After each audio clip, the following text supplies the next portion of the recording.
السلام علیکم ورحمۃ اللہ وبرکاتہ. مائی نیم از حافظ آمینہ اسلم. آج کا ہمارا سبق ہے سورہ آل عمران، پارہ نمبر 4، آیت نمبر 127 127. آج کے سبق میں ہم دوبارہ سے ایک ایک حرف کو تجوید کے ساتھ پڑھنا شروع کریں گے. ایک ایک لفظ کو میں سمجھاتی جاؤں گی ساتھ ساتھ، اور تو اور تا میں فرق کیا ہے اس کو ہم پڑھیں گے کہ تا اور تو میں کیا فرق ہوتا ہے. ٹھیک ہے، ظا اور ذال میں کیا فرق ہوتا ہے، ضاد اور دال میں کیا فرق ہوتا ہے. آپ نے اس کو کیسے پڑھنا ہے. جب آپ تو کو تا پڑھ دیتے ہیں، ٹھیک ہے، جب آپ ظا کو ذا پڑھ دیتے ہیں، جب آپ غین کو غا پڑھ دیتے ہیں، ٹھیک ہے، تو یہ کون سی غلطیاں ہیں؟ حرام غلطیاں ہیں. ان کی معافی نہیں ہوتی، کبیرہ گناہوں میں ان کا شمار ہوتا ہے. اس لیے ویڈیو کو پورا دیکھیے گا، اسکپ مت کیجیے گا. آج میں جس ٹاپک پہ بات کروں گی وہ ہے مخارج، یعنی کہ تو اور تا میں فرق کیا ہوتا ہے. سبق کا آغاز کرتے ہیں. اعوذ باللہ من الشیطان الرجیم، بسم اللہ الرحمن الرحیم. لیقطع تو. اب جیسا کہ آپ کو پتہ ہے کہ تو جو ہے موٹے حروف میں سے ہے، حروف مستعلیہ میں سے ہے، یعنی کہ وہ حروف جو ہمیشہ ہر حال میں موٹے پڑھے جاتے ہیں، چاہے زبر کے ساتھ ہوں، زیر کے ساتھ ہوں، پیش کے ساتھ ہوں، کسی بھی حالت میں ہوں.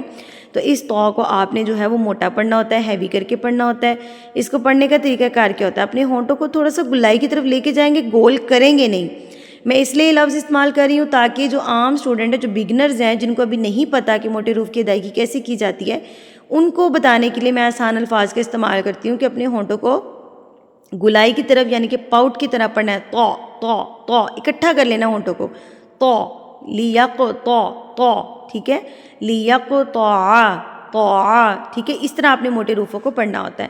لیکن جب آپ اس کو تا پڑھ دیتے ہیں، تا پڑھ دیں گے تو وہ تا ہو جائے گا. یعنی کہ دیکھیں آپ، اگر آپ میری الفاظ کو غور سے سنیں تو میں پڑھی ہوں لیقطع، تو جب آپ اس کو پڑھیں گے لیقطع تو تا اور تو میں فرق آ جائے گا. جب آپ نے تو کی جگہ پہ تا پڑھ دیا تو یہ حرام غلطیوں میں شمار ہو گئی.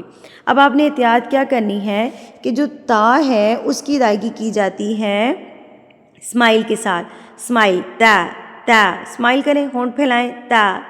اور تو جو ہے وہ پاؤٹ کر کے، یعنی کہ ہونٹوں کو گلائی کی طرف لے کے جا کے اکٹھا کر کے ہونٹوں کو تو ٹھیک ہے. زبان کا جو کونا ہے وہ آپ کے اوپر والے دو دانتوں کے پیچھے ہی لگے گا، لیکن صرف ہونٹوں کی گلائی اور ہونٹ پھیل جائیں گے.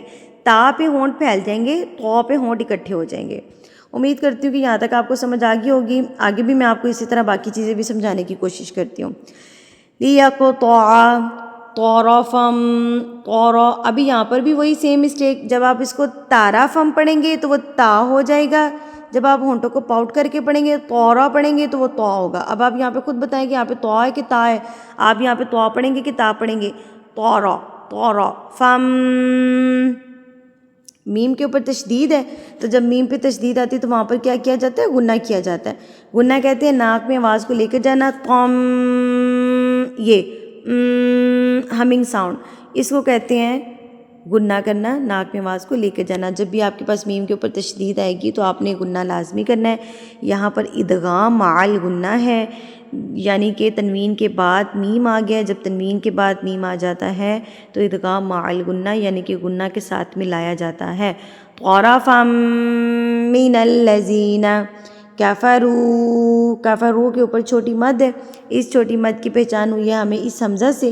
جب آپ کے پاس یہ والا حمزہ، یعنی کہ الف والا حمزہ آ جاتا ہے نا، الف ایسا الف جس کے اوپر زبر زیر پیش ہوتی ہے، تو یہ چھوٹی مد کہلاتی ہے. اس کو عربی میں کہتے ہیں مد منفصل، یعنی کہ چھوٹی مد. اس کو آپ نے 3 یا 5 حرکات کے برابر کھینچ کے لمبا کر کے پڑھنا ہوتا ہے. تو 3 حرکات کے برابر ہم اس کو لمبا کریں گے. اب لمبا کرنے کا طریقہ کار کیا ہے؟ اپنے ہاتھ کی 3 انگلیوں کو بند کر لیجیے، اس کو آپ کو ساتھ ساتھ ایک ایک انگلی کھولتے جائیں، ساتھ ساتھ پڑھتے جائیں. کفروا او یکبتہم فینقلبوا. قو. اب یہاں پر میں آپ کو فرق بتانے لگی ہوں قاف اور کیف کا، ٹھیک ہے. اب قو، قو ہونٹ تھوڑے سے گلائی کی طرف گئے، پاؤٹ ہوئے کیونکہ موٹے حروف میں سے. دھیان رکھیں یہاں پہ جتنے بھی گرین کلر کے آپ کو حروف نظر آ رہے ہیں، یہ سارے موٹے حروف ہیں، یہ سارے موٹے حروف ہیں. تو ان کو بھی آپ حروف مستعلیہ کی ڈیٹیلنگ ویڈیو میرے پیچھے اپلوڈ ہے، آپ اس کو دیکھ لیجئے گا. یہاں پہ میں تھوڑا سا بتاتی ہوں کہ قوف جو ہے موٹے حروف میں سے، حروف مستعلیہ میں سے ہے. اب آپ نے اس کو قو پڑھنا ہے، قوف. اب یہ والا قوف جو ہے موٹا کر کے پڑھا جاتا ہے، اور یہ جو ڈنڈے والا کاف ہوتا ہے یہ باریک پڑھا جاتا ہے. وہی سیم اسمائل کے ساتھ پڑھا جاتا ہے. کیف، کیف، قوف، کیف، قوف، کیف، دونوں میں فرق دیکھیں. جب آپ قو کو کی پڑھ دیں گے تو یہ حرام غلطی ہو جائے گی، کیونکہ یہاں پہ مطلب چینج ہو جائے گا، معنی بدل جائے گا. فَيَنْ قَالِبُو، اگر آپ اس کو پڑھیں گے فَيَنْ قَالِبُو تو کالی اور قولی میں فرق ہے، قولی اور کالی میں فرق ہے. دھیان رکھیے گا کہ قوف، یہ والا قوف جو ہے موٹا کر کے پڑھنا ہے، اور یہ والا اسمائل کے ساتھ پڑھنا ہے. کیف. وَيَنْقَلِبُوا خَائِبِينَ. اب یہ بڑی مد ہے، مد متصل، جس کو ہم نے 4 حرکات کے برابر لمبا کرنا ہوتا ہے، اور اس کی پہچان ہوتی ہے کہ اس مد کے فوری بعد یہ والی حمزہ آتی ہے. جب یہ والی حمزہ ہوگی تو اٹ مینز یہ کیا ہے؟ مد متصل، یعنی کہ بڑی مد ہے. خائبین. امید کرتے ہیں آپ کو یہاں تک سمجھ آ گئی ہوگی. اب ہم اس آیت کو پورا پڑھ لیتے ہیں، پھر اس کے بعد اگلی آیت پہ چلتے ہیں. لِيَقْطَعَ طَرَفًا مِّنَ الَّذِينَ كَفَرُوا أَوْ يَكْبِتَهُمْ فَيَنْقَلِبُوا خَائِبِينَ. لَيْسَ لَكَ مِنَ الْأَمْرِ شَيْءٌ أَوْ يَتُوبَ. تو کو آپ کھینچ کے پڑھیں گے کیونکہ یہاں پہ واو مدہ ہے. واو مدہ کب بنتا ہے؟ جب یہ والی واو ساکن ہوتی ہے اس سے پہلے پیش آ جائے. تو واو ساکن سے پہلے جب پیش آ جائے تو وہ کیا بن جاتی ہے؟ واو مدہ بن جاتی ہے. اس کو آپ نے ایک حرکت کے برابر کھینچ کے لمبا کر کے پڑھنا ہوتا ہے. اپنے ہاتھ کی ایک انگلی کو بند کریں. ایک حرکت کا مطلب ایک انگلی، 2 حرکات کا مطلب 2 انگلیاں. تو ایک حرکت کے برابر ہے تو 1 سے 2 حرکات آپ اس کو لمبا کر سکتے ہیں. اپنے ہاتھ کی 2 انگلیوں کو بند کر لیں اور ساتھ ساتھ کھولتے جائیں. ایک ایک کو کھولنا ہے، دونوں کو اکٹھا نہیں کھولنا، ایک ایک کو. او یتوب علیہم او یعذبہم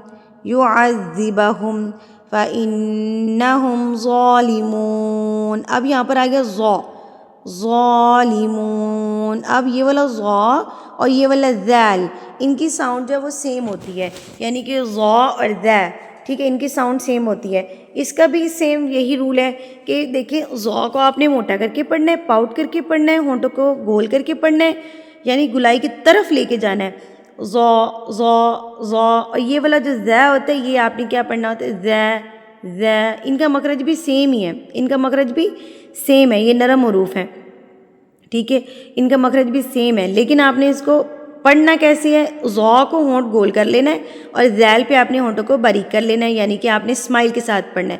یہ والا جو ذیل ہوتا ہے یہ اسمائل کے ساتھ پڑھا جاتا ہے، اور ظا جو ہے وہ موٹا کر کے پڑھا جاتا ہے.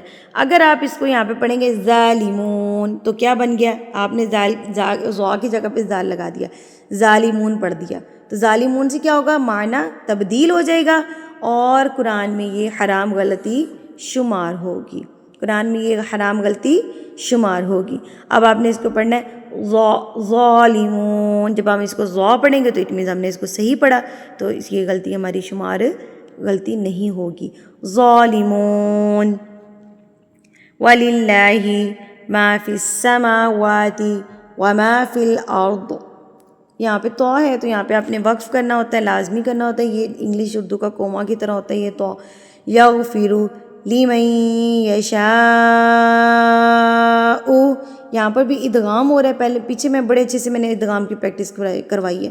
تو یہاں پہ بھی نون ساکن کے بعد یا آ گیا ہے. تو میں نے بتایا تھا کہ میم یا اور واؤ اور نون پہ آپ نے ادغام غنہ کر کے کرنا ہے، ادغام مع غنہ.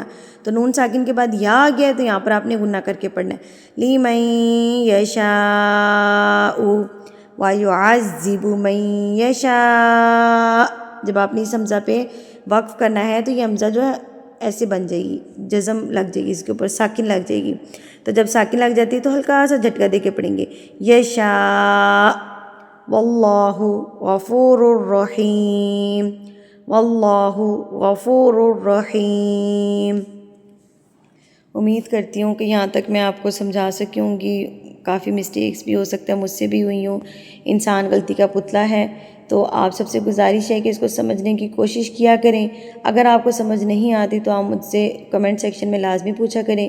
میرا نمبر نیچے مینشن کیا ہوا ہے، جو قرآن مجید آن لائن پڑھنا چاہتا ہے میرے سے نمبر پہ رابطہ کر سکتا ہے.